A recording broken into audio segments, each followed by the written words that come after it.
Okay, here we go. Well, guess it's time. I wish everyone here who's watching this a happy Turkey Day or, happy Thanksgiving. Hope you guys had a good Thanksgiving last night. Of course, if you do celebrate Thanksgiving, I'm American, so I do celebrate Thanksgiving. Um, anyway, so it's that time. Now, this is not the first time I've tried doing this. Of course, usually before my Beckham Revolution pay-per-views, I usually do the pay-per-view talk where I talk about the storylines for the matches at the pay-per-views, and then after that, I did pay-per-view, and then after that, I did the pay-per-view after show talk, in which where I talk about how the matches went and stuff like that, blah blah blah. So I did try to do this yesterday. I tried to do a pay-per-view talk. It didn't work out so well, and by it didn't work out so well, I did do it after Thanksgiving, like after my whole Thanksgiving ended. It surprisingly ended kind of early, surprisingly, and then so I tried to do it. I noticed that screen recorder wasn't recording when I tried it, even though I remember specifically when I tapped the button, it had the 3, 2, 1 countdown, and so I started. So then once it hit 1, that's when I slid it down, and then I did what I was doing now. Then once I finished it, apparently it wasn't recorded, even though it did do the countdown. But whatever. So I'm trying this again. Hopefully it works. And after that, I also did the pay-per-view. I did a voiceover for pay-per-view, and like 30 minutes into the pay-per-view, it like all of a sudden it took me out of it. So either I was losing space, but then when I checked my storage, I wasn't. So I don't know. I didn't bother to do it. I didn't bother to do it yesterday night since I didn't want to retry it again. So anyway, trying it again today. So anyway, going into pay-per-view now. Time for SmackDown exclusive No Surrender pay-per-view and Booking Revolution. We already had Raw's exclusive Over the Limb pay-per-view and ECW's exclusive Bare Legal pay-per-view. So I already have all the matches down. I already have them recorded. All I need to do is just add the clips up and do a voiceover, and then upload it, and then wait a whole hour for me to actually finish uploading it, including it uploading, including it compressing, uploading, and then processing, and then me adding the thumbnail, of course, and adding it into the playlist as well. It's gonna take like an hour to do it, probably 2 hours in total of me doing the voiceover as well as doing this video as well. So yeah, right. Anyway, going into pay-per-view now. First matchup of the night, we got, of course, the announced matchup between John Cena and Chris Hero with the 2-to-death stipulation. Now, of course, this matchup was, of course, going to happen at this pay-per-view, but I didn't have an original plan of what match to do it, so, like, either a regular one-on-one matchup or a no-disqualification matchup. But then, of course, Chris Hero defeated John Cena in that 6-man tag team match in week 6. And so, the 6-man tag team matchup with Chris Hero teaming up with Kota Ibushi's rival Seth Rollins and Cesaro's rival Samoa Joe. And of course, Cena teaming up with Kota Ibushi and Cesaro themselves. So for that one, Chris Hero, he pinned his rival John Cena. And that was like the second time I believe Chris Hero pinned Cena. And he pinned him clean those 2 times. So then for this one, John Cena, he respected that. He cut a promo after SmackDown and SmackDown Fallout. When he cut the promo, he added in a match stipulation, and it was a 2-to-death matchup. So that will be the matchup at No Surrender. Chris Hero, he accepted it. For this one, Chris Hero is the heel, aka the bad guy. John Cena is the face, aka the good guy for this one. Alright, going into the second matchup now. We go into another rivalry matchup, and this is going to be a no-disqualification matchup between Seth Rollins and Kota Ibushi. Now, this rivalry is probably our longest running rivalry, because in week 1 we did have Seth Rollins and Kota Ibushi have a matchup in which Ibushi, he had a whole lot of momentum, and he just kept destroying Rollins throughout the matchup, well, at least during the end of it. Out of nowhere, Kota Ibushi decided to turn up, and then Seth Rollins, he got so frustrated to a point in which where he just disqualified himself, and he used the steel chair. Kota Ibushi wins by disqualification, blah blah blah. Now, of course, they have had multiple tag team matches in the past to lead up to this matchup at the pay-per-view.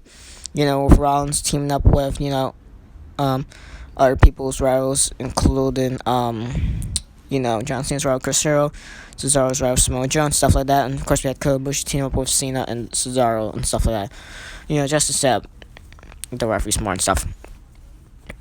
So, we're gonna see on what's gonna happen here in this no disqualification matchup. We could have Rollins probably use a chair again on Kota Ibushi. So now we could also have Kota Ibushi pay Rollins back and use chair. But now, of course, Kota Ibushi, he has said that Rollins is scared of him. But Rollins, he has actually proven that he could beat Kota Ibushi in the tag team matchup in the week 5 edition of SmackDown.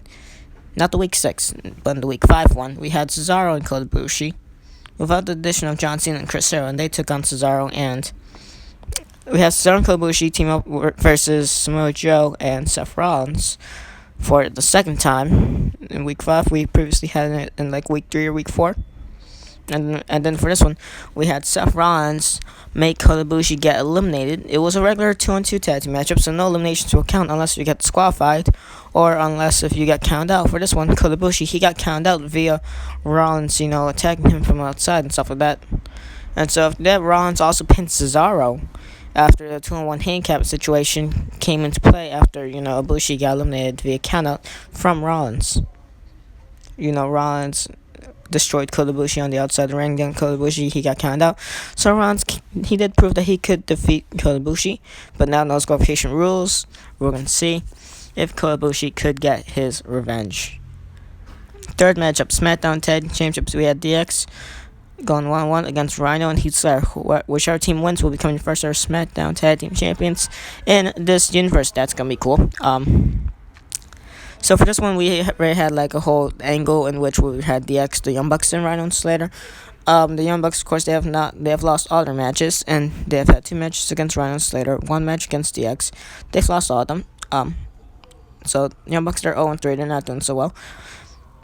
We had DX, in which were Shawn Michaels. He's been the workhorse of the team, in which Triple H, he has not really proven himself all that much until we had a triple threat between Nick Jackson, Heath Slater, and Triple H, Nick Jackson, and Heath Slater.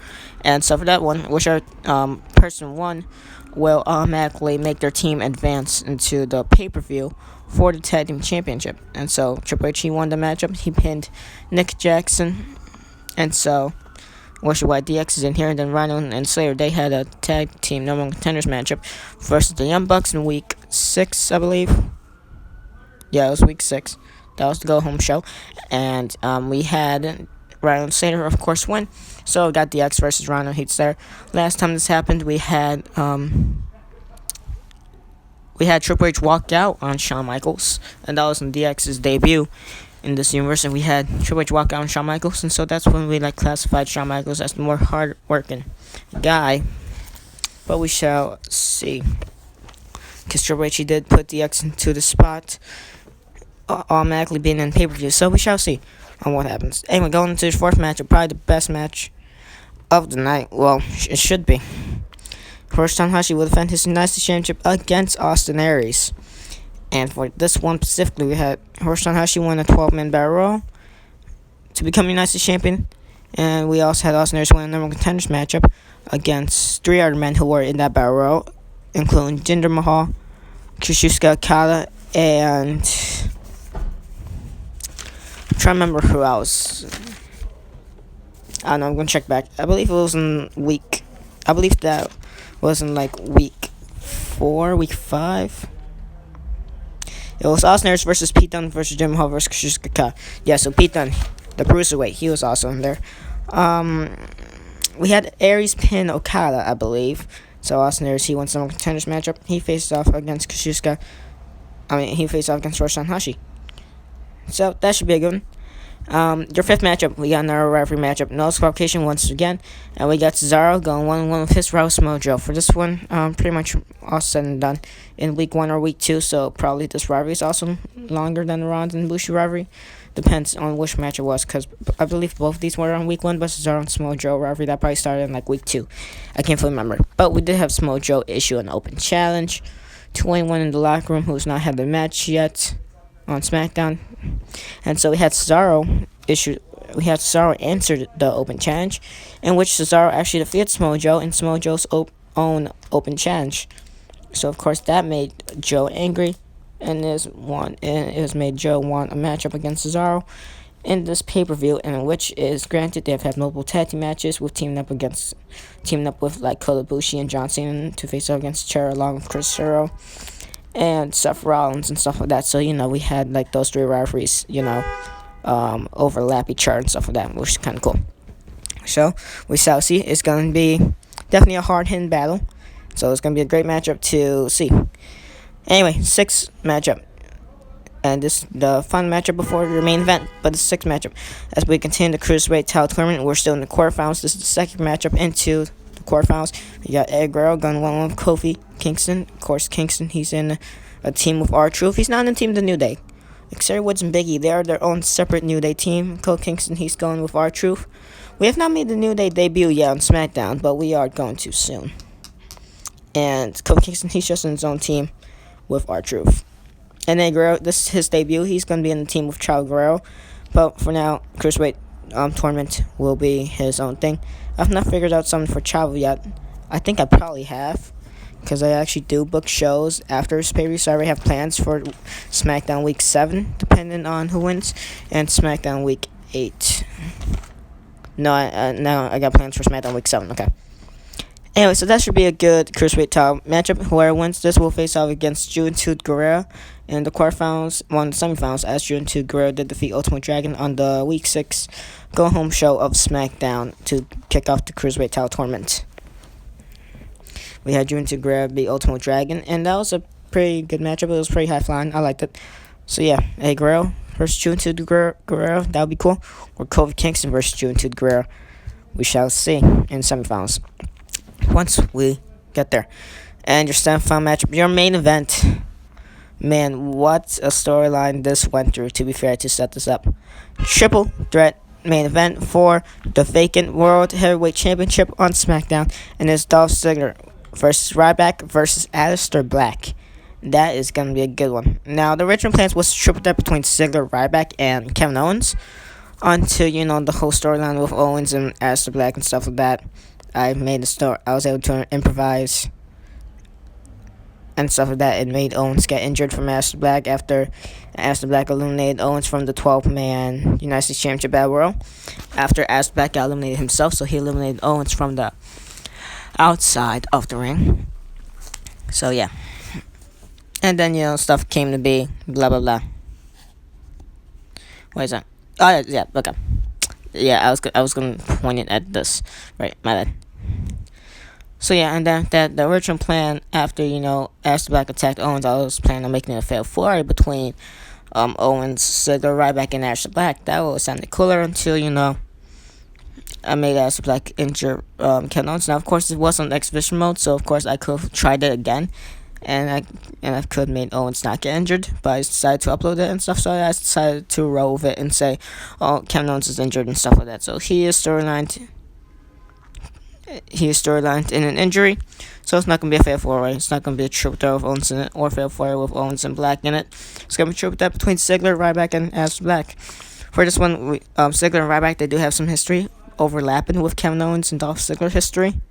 So yeah, the original plan was to make Owens and Ryback not get along either, even though they both hated Dolph Ziggler and stuff. So that was the original plan as well. But anyway, this is what we get: triple threat match: Ryback, Aleister Black, Dolph Ziggler.